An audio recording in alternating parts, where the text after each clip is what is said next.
Hello, slow parenting family from across the globe. Welcome to another interesting episode of your program, our program, the Slow Parenting Podcast on Nostalgia Media. My name is Richie Adewusi, your regular host.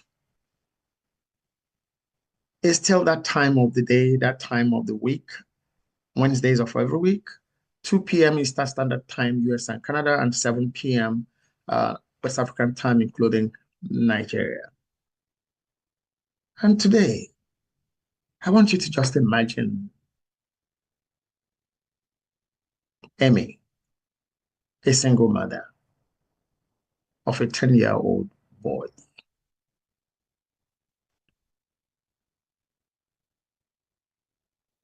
Some unfortunate incident had made David's father not to be with David and Emmy. So Emmy ends up with David alone, wearing that tag of single parent, single mother.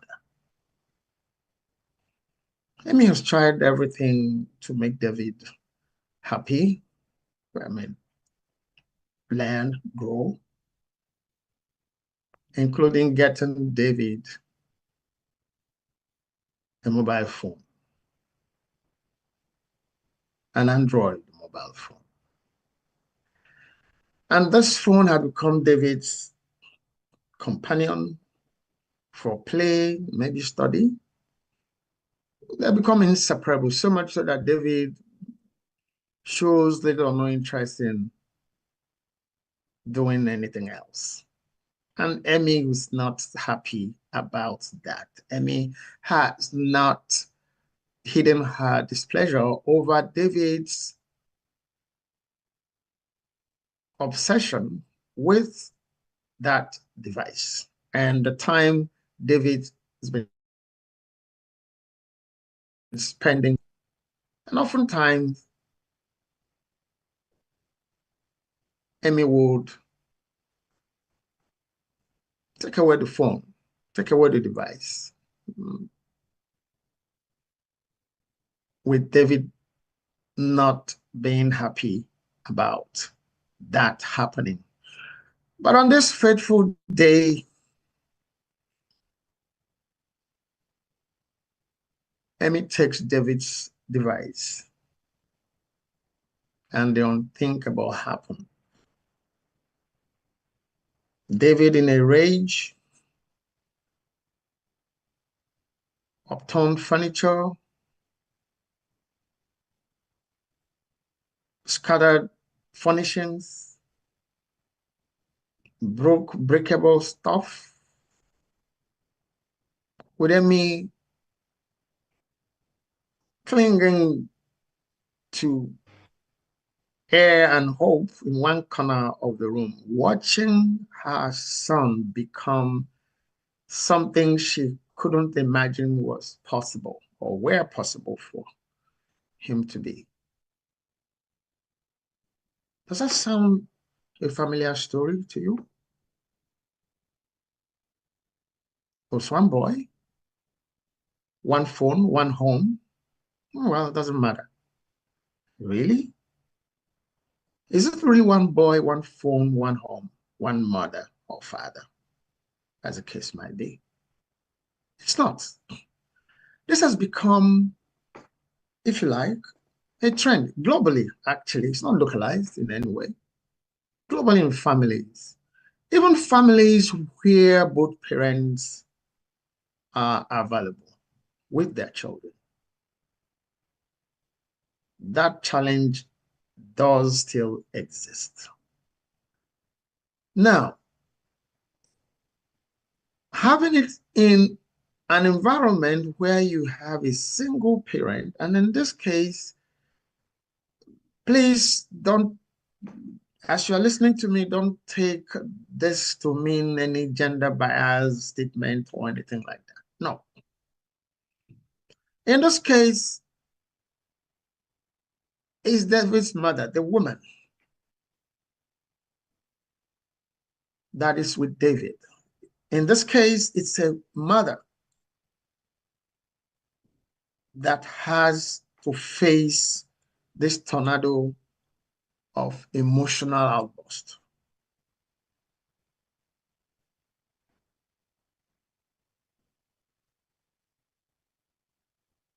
Do you know of any home like that? Do you know of any child like that? Do you know of any mother like that or father?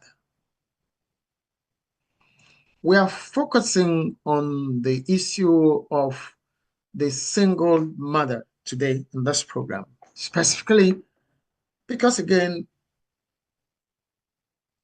on the slow parenting program, we've always said that parenting needs to be a team job. And it is a full-time, lifetime job, fertilized by what? Teamwork. And when we say teamwork, we're talking about the presence of the father, the presence of the mother.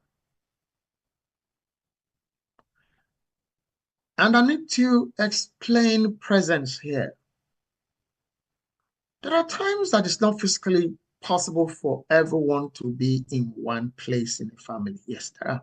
And that's becoming increasingly the challenge, around the world, families around the world. It's not peculiar to any part of the world, any race, any tribe, any communities, any country. No. It's becoming a global trend, either because of work or health reasons or just travel. Families get, you know, to be at different places or school, okay, or schooling, yeah, at times. Such physical absence is not really what the issue is, because physical absence that all family members have an understanding for, or mom has an admission, is going off to a university in another country, or dad has to study, is going off to study in another college in another country. We're living in this country. Okay, dad is going to school. We're here. Everybody knows that dad is school, but dad is not present. But dad is still, the essence of dad is there, or should be there. Thankfully, I'm here chatting, talking with you as you watch me on YouTube, on Zoom. But a number of you are in different parts of the world, far away from where I am at. So technology has made it easier for families that might not be physically in one place to still manage to have the essence of family experienced, especially as it benefits the growth and the development of the children. But that's not the case where that separation is not with a mutual understanding, mutual agreement, with everybody on the same page, same plate about why this other individual is not, could be the father, could be the mother, is not with the rest of the family.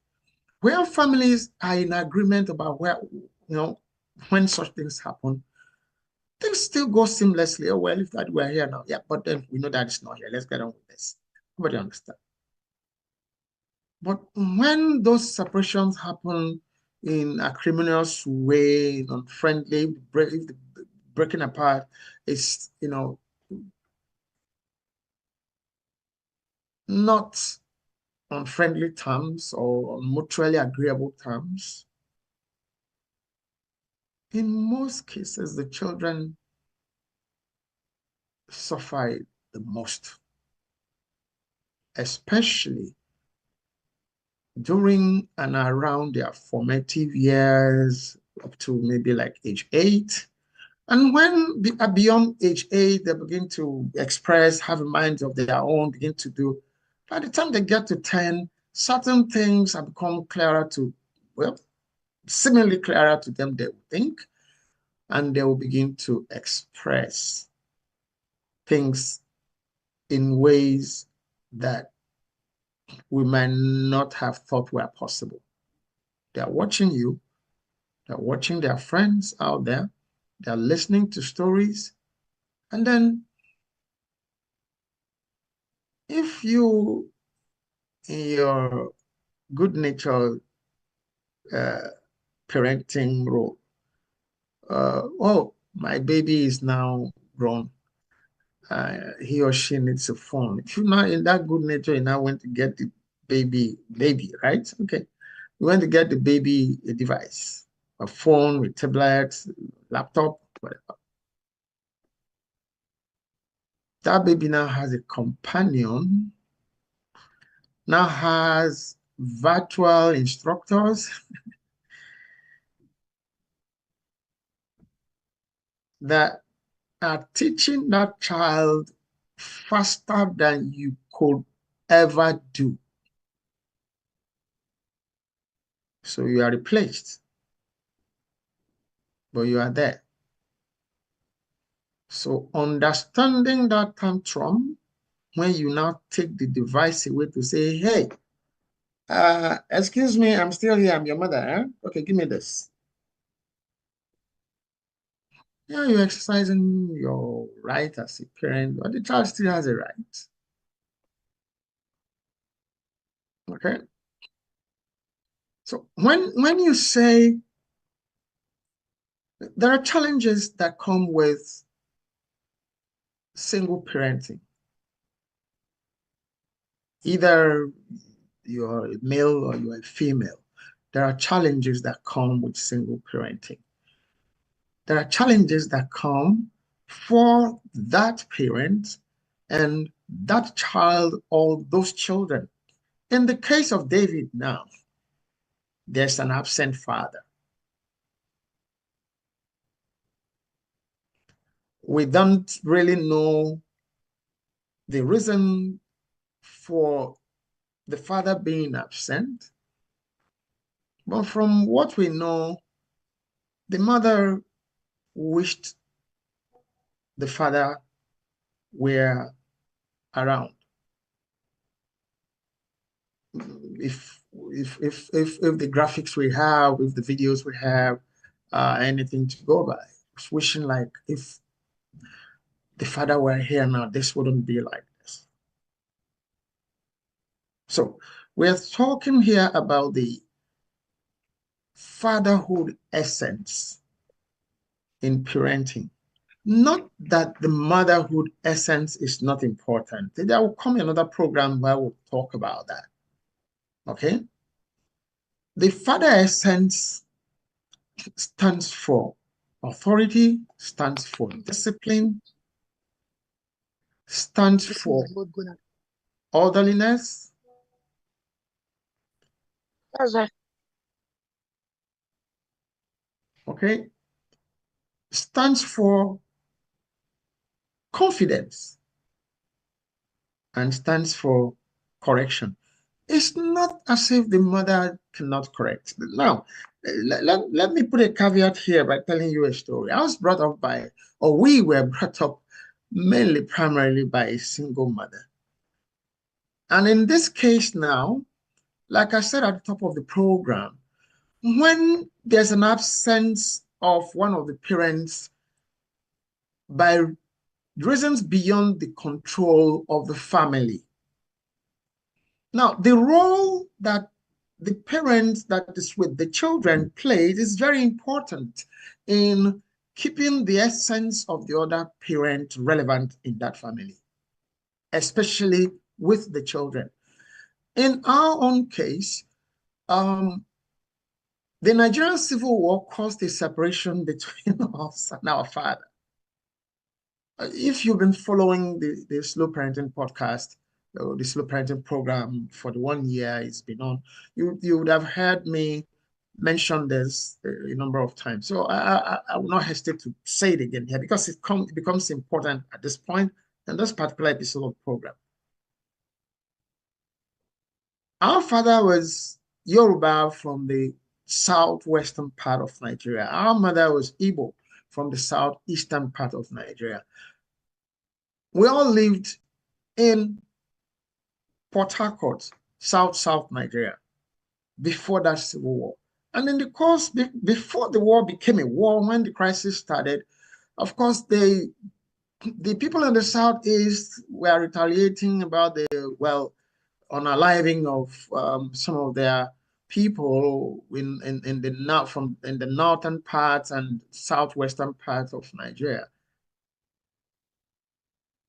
So my father's life was in danger. So he had to leave the southeast and return to the southwest.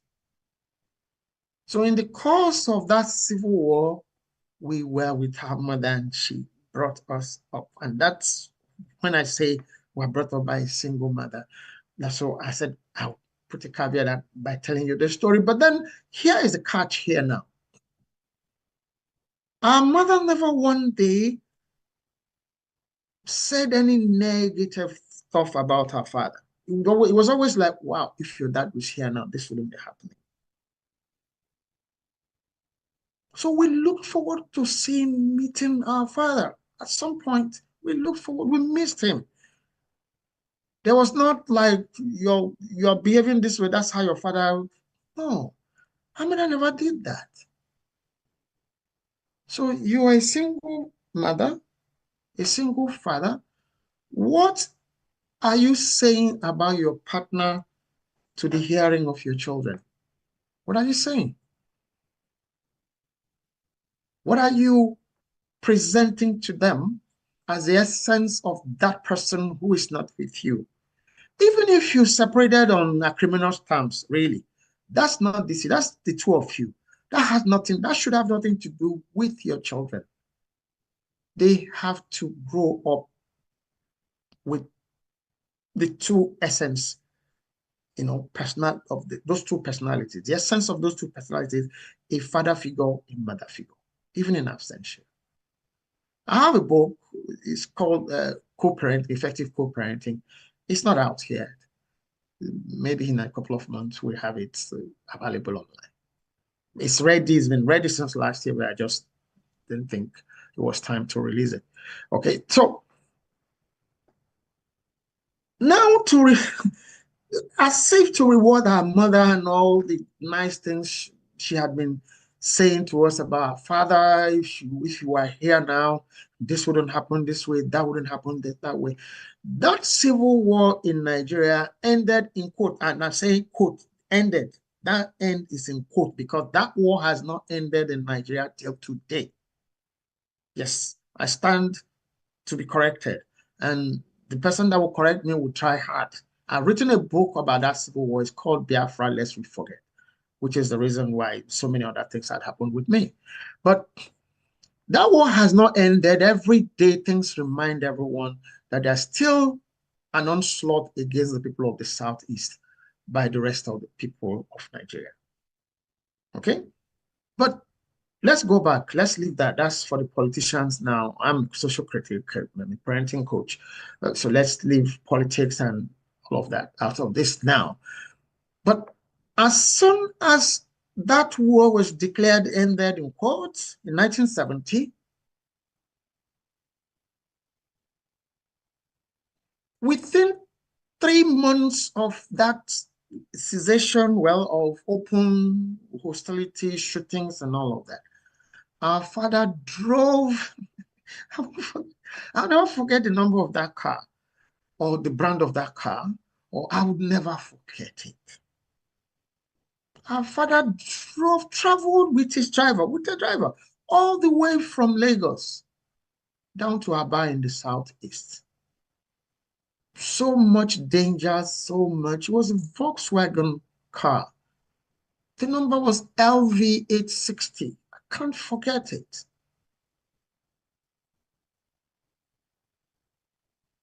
And this was the man that our mother had so eulogized. If your father was here, if your father.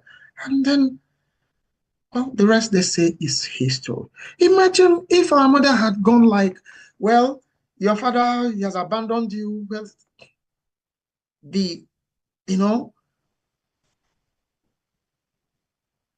the impression or the remembrance we have of him will be very different. And the worldview our emotional attachment or reaction to him will be different. But let's come back to David and Amy and the scattered home over a seized device. That's what this program is about.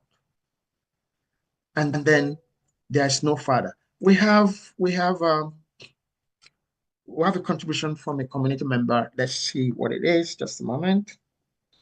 It says here, at what point does an outburst like that stop being just a tantrum and become a sign of serious behavioral issue?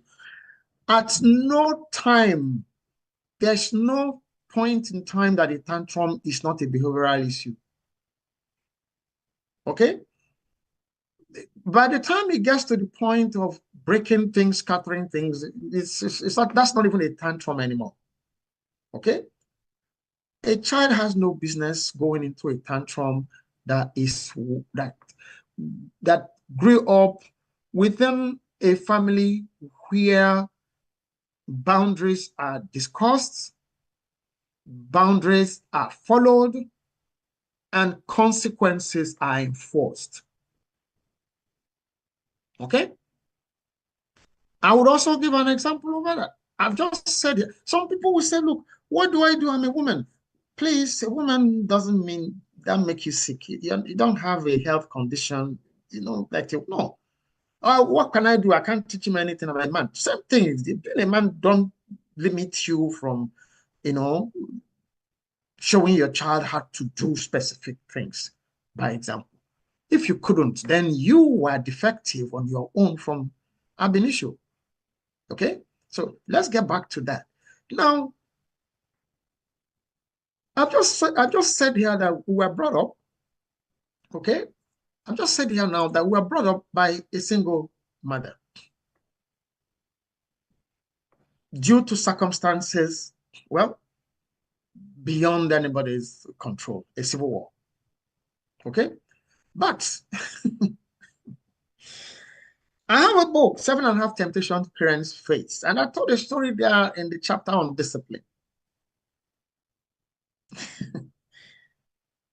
My mother cannot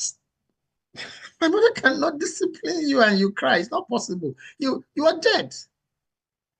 You're dead. They're just not buried you yet. And do you know what that means? It actually means she doesn't discipline you and then you go at the top of your voice and attract neighbors and all. No. So everything is in the house, it's inside you. You take your strokes of whatever and you go, okay, she will say, swallow. You cannot you cannot shout, you cannot cry. And our mother cannot discipline you and you run out to say you go to a neighbor, an uncle, or an auntie to go and say, help me. You will hear, okay, you have found a new father and a new mother. Okay, go. Whenever you return, that punishment will be revisited, will be renewed.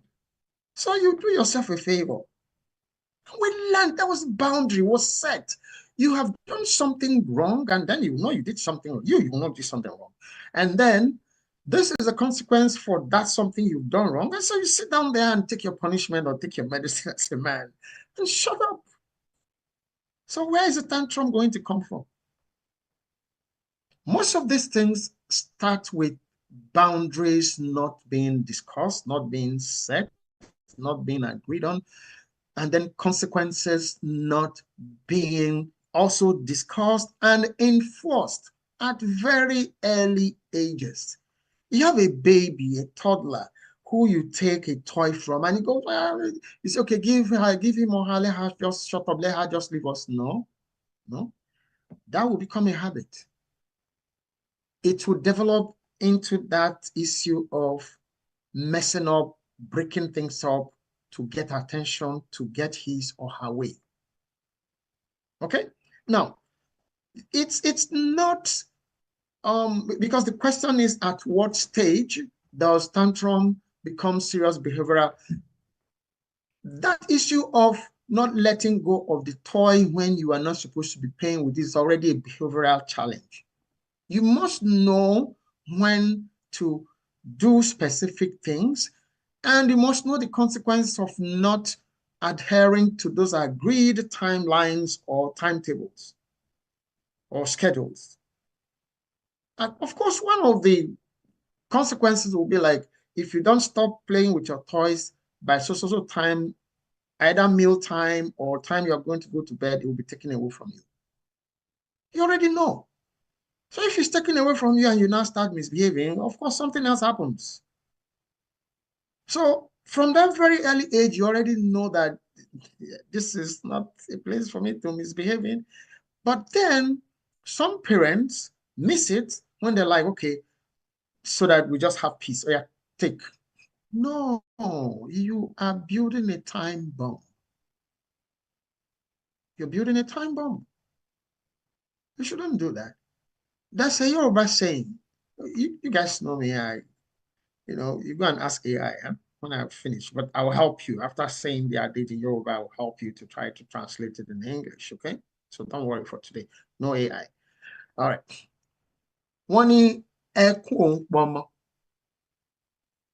Okay? The Yorubas have a saying in parenting. They said, crying or weeping does not kill any child. The child will cry and, well, sleep off or shut up or whatever it is, when it's around the issue of discipline. Okay? You're disciplining a child. I saw a video 2 days ago, but the parent looked Asian. Their child took off from a sofa and landed face down on the hard floor. Both of them, as if choreographed, just removed. They were sitting opposite the child. They just moved their face away. Both of them, as if they had rehearsed it. They just turned away. And when that child saw that nobody was paying attention, nobody jumped up to come and see whether she has hurt herself, she nicely, slowly got up and continued. It must be that they have been cautioning her, don't jump off the sofa, and she was not listening. Now, I'll give you another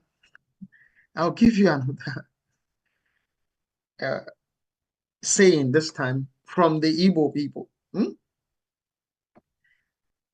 It's a child is used, it sees fire, maybe a lantern, well, a glowing fire, okay, heat, and it continuously gets attracted to that, continuously wants to go take it, continuously want to get it. The boys say, leave that child to go, don't worry, at some point, leave the child. Let the child go and take the fire. When it gets burned by the fire, you call it pain. So next time, when it's going to say pain, the child will withdraw. Those are boundaries. Those are issues in setting boundaries.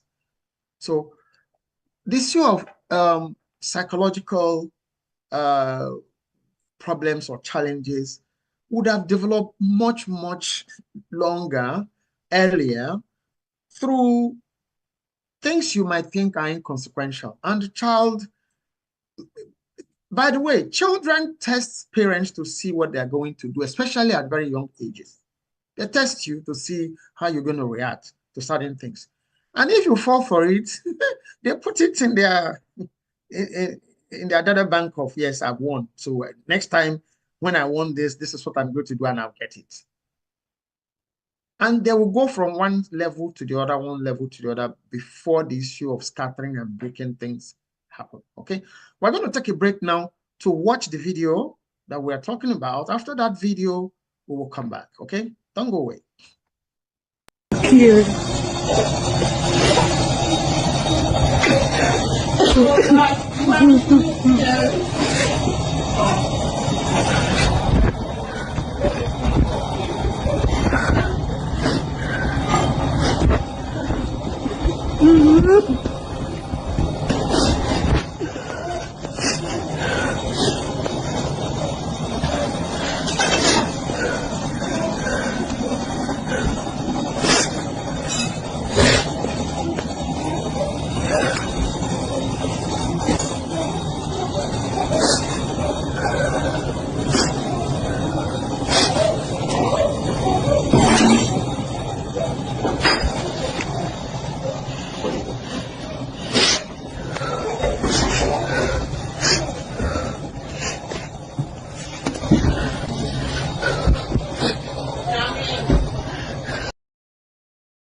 Oh, welcome back.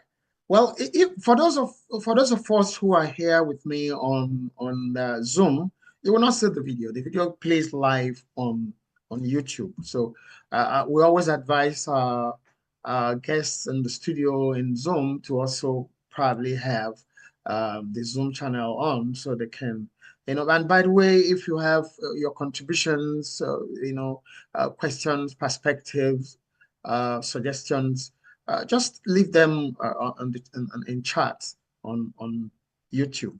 We'll get to them. Thank you so very much. Right now, we have another contribution from a community member. Let's see, two actually, but we're going to take one because we're going to take another quick short short break and then come back and continue. So, how exactly do you think the presence of a father in this situation would have affected the child's action? Well, first, we don't know at what point the father became absent. So if you've been following the discussion, what we've said is that families that set boundaries, discuss boundaries, agree on them and set consequences would most likely not have children behaving that way, whether the father is around or the father. But then certain things become more enforceable with both parents there. Again, let me also say here that I can't recall my father ever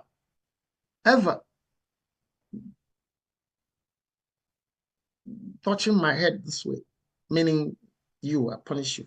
Not once. But my mother, I've just described to you, you cannot cry when you have to take your medicine. You dare not cry. They dare not hear your voice in the next building. Okay? So it's not that a mother could not discipline, but you see, in most cases, when parents are a team, they play good cop, bad cop. You know that parent that the children are a little bit more concerned about his or her reaction to your misbehavior. And the other one will say, well, wait till your mother comes. There's nothing wrong with say when your mother finds this out, she's going to be happy with you. That was our own situation. And it didn't mean that our father was docile in the family. No, never meant that. But it just meant that they found out that there are things that one of them is better at doing and having better results with us than the other. And that has a historical, backdrop to it. Of course, we stayed with our mother for how many years? 2.5 years, 3 years alone in the course of the Civil War. He was not there. So, of course, naturally, we know that when Mama says, sit down there, she means it. She meant it. So, better sit down. That will not say, sit down there, like, Rocco, take a seat. Nicely, very gentlemanly. My mother will not tell you, take a seat, sit down there. And in short, let's listen. She will not even say it. She will look at you, then you understand that she means go and sit down. So, in families that are together, those verbal and non-verbal cues are understood by all members of the family. So, having family members follow agreed boundaries becomes seamless. That kind of situation cannot arise. So the person that says, how could the father have? Yes, the father, remember, I said that behavior did not happen in one day. It didn't just happen. It's something that had been going on from that child's toddler years till up to age 10. And it was not checked. Okay, let's quickly take the second one, then we go on a short break. And if the child was your child, what would you do? Is selling the phone to cover the part of the damage caused correct course of action? I don't think selling the phone would be a correct course of action. First of all, I might not even have bought the phone in the first place. Because this question is directed, say, if that child were your child. So I'm going to tell you what happened with my own children. I don't have any baby children again. My last born is 26 years old. So, and even with him, look, like you must have heard me say if you're regular on this program, it is not everything you have money to buy, you must buy. Especially, it's not everything you have money to buy that your children want, you must buy and give them. Okay? Until my children got to ages where they needed phones and tablets to do school work, they never got a phone. And those devices were programmed for what they had to do in school. That's not being too strict. No. It is letting people be to focus on what should be important at specific time periods of their lives. Those devices, the applications and softwares and whatever that are in them were things that were designed to help them do those schoolwork. You need to pay more attention. You need to be more concerned. You don't just say others are giving their children, just go and get phone and give to your children. Do you want your children to behave exactly how other children are behaving? If your answer is no, then you have to pay more attention. You have to be more intentional about what you do with them and what they do with their time, their creative energies, and the spaces that they have. Okay, so we'll take this short break here now. When we return, we'll continue with the rest of the community engagement. Thank you. These things every day, regular, Please, if on a if daily we basis. lose you Have for any kids now, reason, please go just around, rejoin the spend all their stream. time. Not productively, really. Even if it's productive, even if you are doing online for the business, whatever it is, you need to apportion your time. Whether you are a father, a mother, a daughter, a son, an adult, a child, we need to be better at time management as far as it concerns our relationship with devices. We should not let our time with devices online become obsession, bordering on addictive. I'm addressing you now, young couples, male, female, and please listen to me and listen carefully. Any woman that would not respect the father would not respect you eventually. The same thing. Any man that would not respect his mother would not respect you. So as you are courting, open your eyes. At some points during marriage counseling classes, years gone by, we used to tell couples, it is better to separate than to divorce. Meaning, it is better for the courtship to be ended than for you to blindly go into marriage and then begin going to this. There are things that should be outstanding, that should be red flags. I will repeat, young man, the person you are courting has a habit of complaining, my father did this to my mother, my father did this to my mother every time. Walk away. Yes, walk away. You see, that resentment about the father, it will be transferred to you without your doing anything.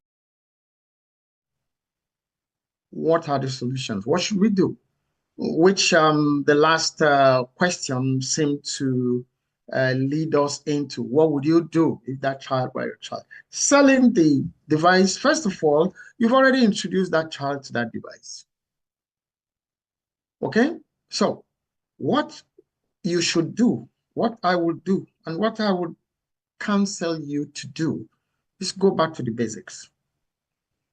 Sit with the child, of course, deal with the issue of the tantrums, of the scattering of things, get the place to tidy it up, and let that child play a major role in the tidying up exercise. And if need be, okay, because I guess that part of the reason for asking whether the device should be sold is to recover cost of some of the damaged things. Well, if your children, if that child is like any of my children that were like, okay, you have pocket money, okay, let the child know that there's no pocket money or your pocket money. Don't take the entire pocket money away, okay? Don't overpunish. Don't take the entire pocket money. You can reduce it. You can reduce it. You can leave even 5%. Let that child know that, yes, you don't hate the child, but then you do not, permit or you don't endorse the action that that child or behavior and action that had just been exhibited. So it could take as much as 90%, 95% of the pocket money away over a period of time. Don't make it too long, so that the child understands limits. And go back to now discuss. Listen, do you know why I took your phone away from you? Have that discussion. Overlook any other behavioral, you know, outbursts that might come. Also, put them in check. Like we said, if there had been a regime for the children behaving themselves, that would not happen in the first place. They have to now go back to the basis. Okay, right here, you see what you've damaged? Well, you are going to have to pay for it some way, your pocket money, that. But then let's go back to why we got to this in the first place. I took your device away from you because you were supposed to be eating, and we have had this discussion severally. When it's meal time, no device. Or when you're supposed to be doing your homework, no device. Or when you're supposed to be doing whatever chores we had agreed on you would do at home, no device. Because that child is going to end up with other individuals in the society at some other point in his or her life. I don't know of many workplaces that allow people to use devices while at work. So if that child does not get used to that from home, it's going to be a problem. It's going to be in the lecture theater, and the lecturer is there and is on TikTok watching videos, maybe with earplugs in and all of that. And some lecturers just want to do their job and go away and leave you with how your parents have brought you up. It's not their job to parent you. It's not their job to parent your children. So there are reasons why we need to pay attention to these issues from scratch. Even if we missed the scratch part of it, there are reasons why we now need to find ways to go back to the basics with children who have gotten to even that at 10, your child is still your child. Yeah, even at 10, in whatever society, it's your child. There are things, there are ways. It's not like my mother's style today. Okay, Chi, yes, ma'am. Yes, mama. Go and get me so in my bedroom. You go off happily. You have forgotten you have committed a crime earlier. The only time you remember you are dead is that when you are in one part of the room and mama is standing between you and the door. You don't need any clairvoyance or any soothsayer to tell you they're in trouble. You don't. Yeah, you don't. You just know that, well, okay. You now remember every bad thing you've done. All the things you've done she's been warning you about will just suddenly dawn on you. And then, of course, you get your punishment. And the matter dies there. Hmm? And that means don't do it again. Not, I've warned you. No. Enforce consequences and reward good behavior. Yes. That reward could just be high five. It's not money. It's when you share reward, not things, not give. But when it comes to when you can give things, give. But that reward is high five. Don't give mommy a peck. That's my boy. Or that's my girl. Yeah. So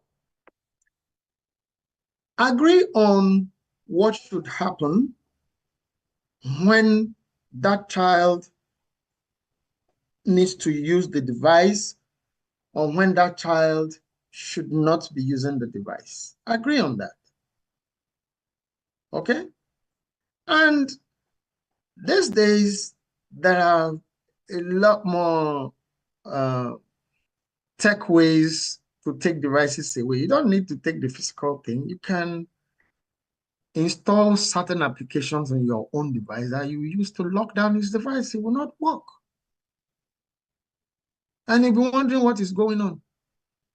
So you just enforce it at those times that it's not supposed to be. They just lock it. You can't work. So, okay, It's not working. Then go and finish what you are doing, what you're supposed to do. When you finish it, maybe you will start working again. Don't worry. It will take a while for the child to link the thing breaking down to the time he's supposed to do certain things and link it to you being the one.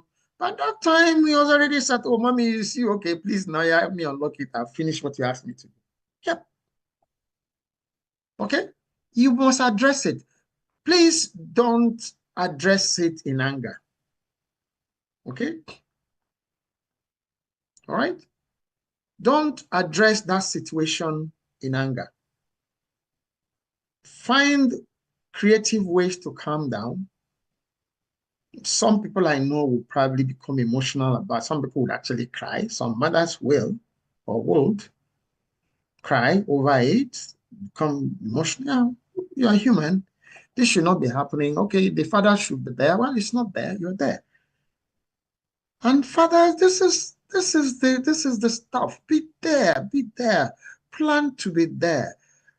There are things that happen, even if for any reason there's the issue of going your separate ways. The children didn't apply to come to your family. You brought them there. They didn't apply. They didn't beg to be your children. So you owe that to them. Pamela, you're not here.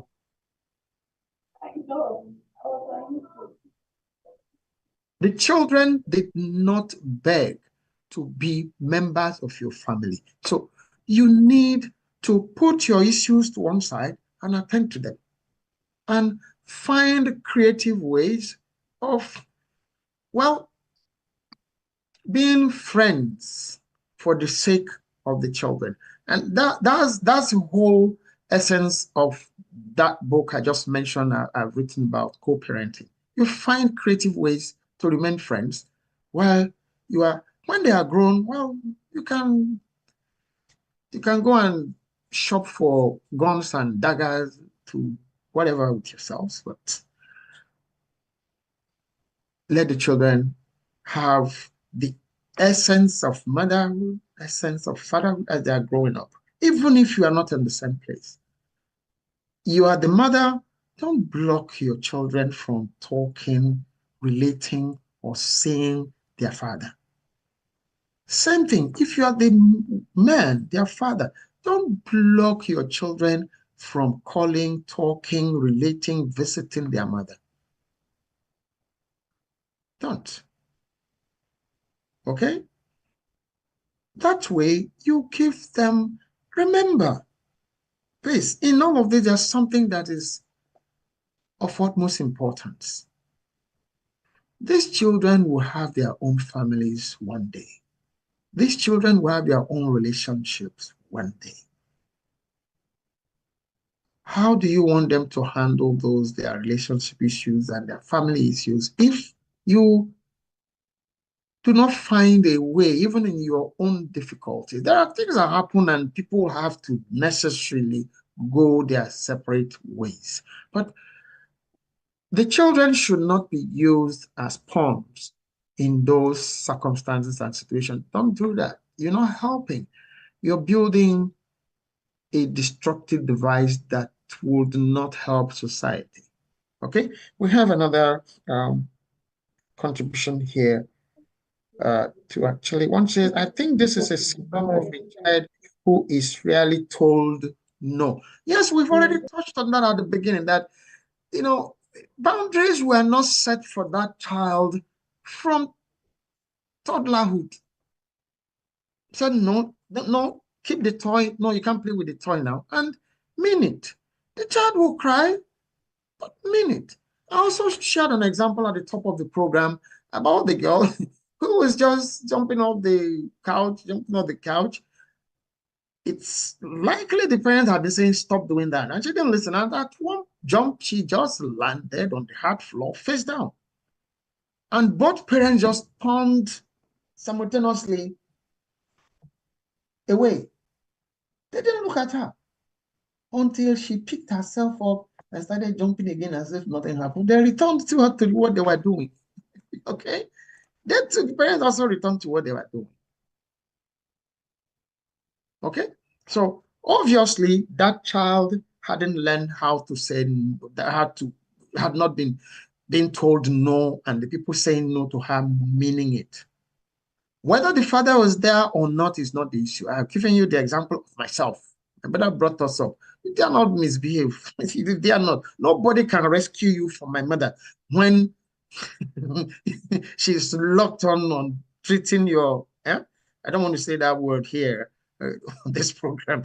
When she's bent on treating your misbehavior, nobody can rescue you. Nobody. Nobody could. No, not can. Well, she's gone now. I'm here.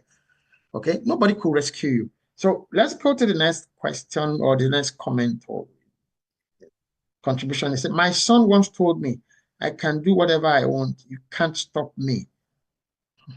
That was the first time I realized I am losing control. What do you do when your child truly believes they are in charge? When did they start being in charge? That's the question. Again, we go back to the issue of discussing, agreeing on boundaries, and setting consequences and rewards for misbehaviors and good behavior. On the slow parenting program, our backdrop is let your children understand your traditional, cultural, family, ethical, and legal values founded on boundaries for the family. Agree on them, discuss them, agree on them. Don't instruct, don't hand them down as rules. Discuss, agree. I like to use examples that I know about, not things I read in books. I rarely want to say according to, okay, like experiences, personal experiences, people have counsel, I'm coaching. And most importantly, my own experiences growing up or helping the people who are now, at least one of them is a parent too. Some time ago, something happened and I laughed over the phone. I love, he said, Daddy, why are you laughing? Okay. Now you understand, right? Okay. Why are you complaining? Now you, Daddy, I know you say that. Okay, thank God you know I will say that. Okay, you now understand. Okay, okay, I now understand that time. Okay, good. But she could connect that there had been a time in her own development when an issue like that had come up. And she thought that what you said or insisted needed to be done was just you being so difficult. When we were growing up, we used to go and ask our aunts and our aunties whether our mother was actually our mother. Yes. We used to go and ask them, please tell us the truth. Is that person our mother? But today, you know what all of us do? I do it so I know all of us do. I kneel down, I pray for my mother. I thank God for my mother. I bless God for my mother. I don't know how I would have been able to survive, especially where I'm presently at, without what what I learned from her, which we thought that time was like this person just wants to stress us. Okay, so the issue of am I losing control? You lost control from day one. You lose control from day one. So take control from day one, but make control a collective bargain. Make control something all of you agreed on and all of you own. That's why that issue of setting boundaries is very important. Set boundaries, agree on the boundaries. Don't miss out, agree on consequences and rewards. I go back to my children again. There are times when they did things, I'll say, okay, that, okay, if you did this, this was going to happen. If it's the one that's going to result in some stroke of the cane or whatever, then know why the cane is. I go and bring the cane. In most cases, I tell parents, don't discipline your children when you are angry. Don't. You would create more harm, more damage. Most of us have been guilty of that, including myself. So I'm also saying something that I learned from experience. Now go and bring the cane. Gives you the time to really consider whether that thing you want to cane that person. By the time the person walks to where you bring the cane to come and give you the cane, the person is already convinced is entitled to take the cane. To chop the cane, right? Good. So you now, must you play daddy or mommy and still flog the child? In most cases, I won't. I will say, okay, you know what? What should we do now? I will serve my punishment. That's okay. Don't do it again. Thank you, daddy. Run off. Sometime actually somebody will do something and go by himself. I say, go and bring the cane. I will see the person with cane. I say, what did you do? And daddy, you didn't see what had happened. You are not, but the person is convinced he's done something that is not what you people agree. So bring the cane, and is bringing the cane to you.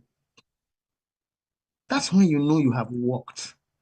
That's when you know you have succeeded in training your children, giving them that personality for accountability.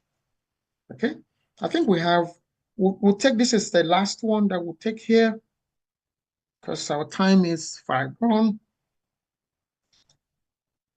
No, I think that was actually the last one. So yeah, okay. So the taking control thing, losing control thing, is not at the instance of the big eruptions that you lost control. You lost control when those children were toddlers.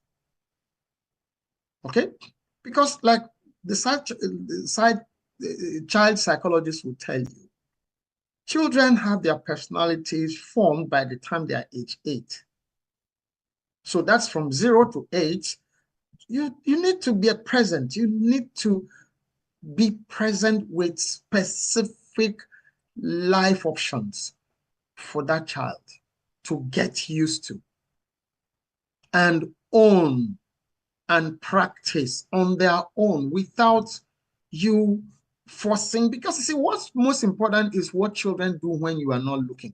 Just like I said, I was not there. I wouldn't have seen what happened. Somebody goes to bring the cane and say, Daddy, this is cane. What did you do? The child will not tell you what he or she did. Most times I will laugh, but I'll be happy. Why? So this person has learned. Okay, now you want me to cane? I did what you said I should not do. Would you do it again? No. Okay, go and return the cane. Then don't do it again. So you've not lost control. You gain your children. You gain their respect. You respect them, because respect still needs to be mutual between yourself and your children, between yourself and your partner, between yourself and your spouse. Respect must remain a two-way street in family relationship. So that's it for our show for today on the Slow Parenting podcast on Nostalgia Media. So we'll come your way again next Wednesday, 2 p.m. Eastern Standard Time, US and Canada, and 7 p.m. West African Time, including Nigeria. Stay blessed and keep talking. Don't stop talking. Okay? And then please, if you have not subscribed, please do subscribe. Please do share this podcast with your friends. And then still go ahead, even if you've not left any comments, have not made any contribution, you can still engage offline by going to our social media handles. Thank you. Bye-bye.